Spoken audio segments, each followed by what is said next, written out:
Assalomu alaykum aziz o'quvchilar. Bugun sizlar bilan navbatdagi laboratoriya mashg'ulotini ko'rib chiqamiz. Bugungi laboratoriya mashg'ulotimizning mavzusi tennis koptogining foydali ish koeffitsiyentini aniqlash. Aziz o'quvchilar, foydali ish koeffitsiyenti va samaradorlik so'zlari bir xil ma'noni bildiradi. Bizlar kundalik hayotda samaradorlik so'zini ham ishlatishimiz mumkin. Aziz o'quvchilar, laboratoriya mashg'ulotimizni boshlashdan avval ozgina nazariy ma'lumotlar bilan tanishib olamiz. Demak, foydali ish koeffitsiyenti o'zi nima? Foydali ish koeffitsiyenti bu energiyaning foydali tarzda uzatilgan ulushi hisoblanadi.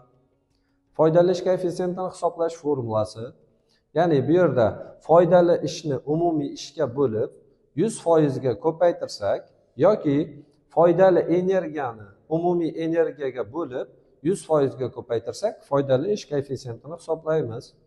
Laboratoriya mashg'ulotimizni boshlashdan avval kerakli jihozlar bilan tanishib olamiz. Bunda bizga kerak bo'ladigan asboblarimiz: birinchi tennis koptokchasi, ikkinchi o'lchov tasmasi, uchinchi to'g'ri burchakli chizg'ich, to'rtinchi qisqichli shtativ. Aziz o'quvchilar, laboratoriya mashg'ulotimizni qanday bajarish kerakligini tushuntirib o'taman. Bunda rasmda ko'rsatilgan to'pimizning tushish balandligini belgilab olamiz va ko'tarilish balandligini belgilab olamiz.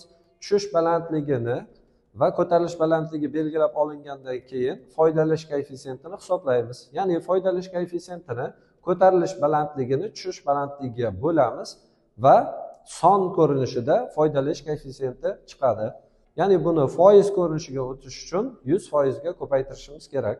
50 cm balandlikdan tennis koptogimizni tashlaymiz va ko'tarilish balandligini aniqlab olamiz. 50 cm balandlikdan 3 marta takrorlaymiz buni.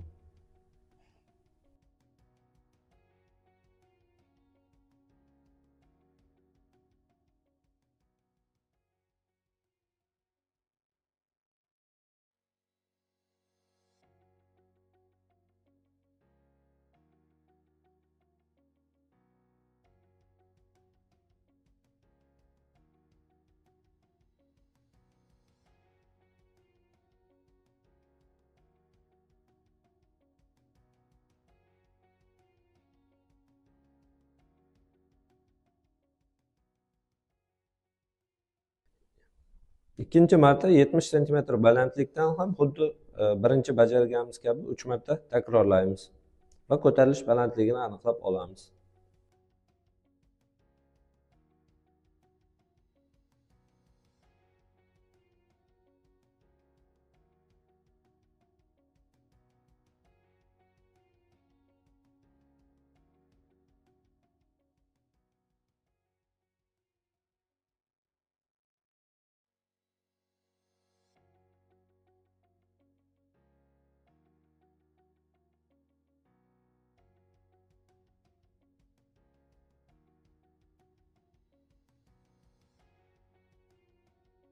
Bir metr balandlikdan ham ushbu tajribamizni 3 marta takrorlaymiz va ko'tarilish balandligini aniqlab olamiz.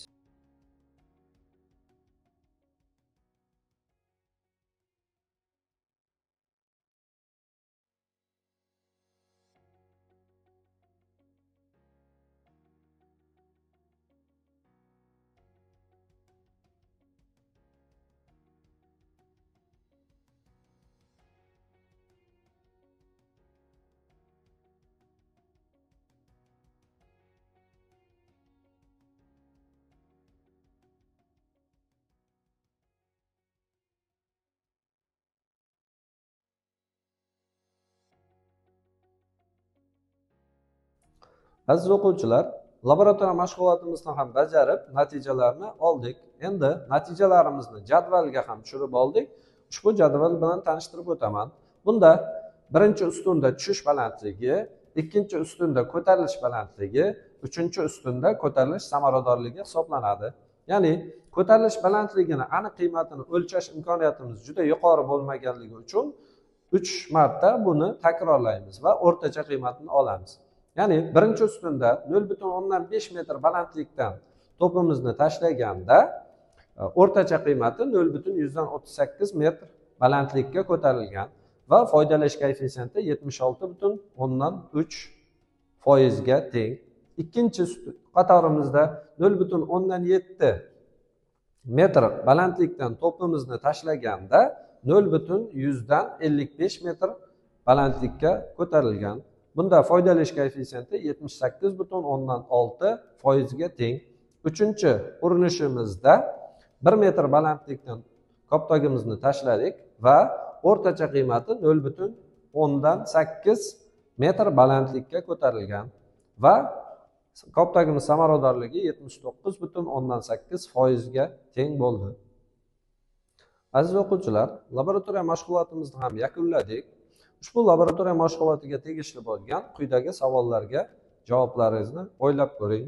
Birinchi savolimiz: nima uchun samaradorlikni hisoblash uchun faqat ko'tarilish balandligi va tushish balandligini bilishimiz kerak? Ikkinchi, nima uchun to'g'ri burchakli chizg'ichdan foydalanish tajribadagi o'lchovlaringizning aniqligini oshirishga yordam beradi?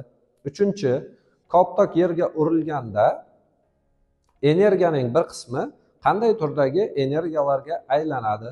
Ushbu savollarning javoblarini o'ylab ko'ring va javoblarni izohlarda yozib qoldiring. Xayr, ko'rishguncha salomat bo'ling.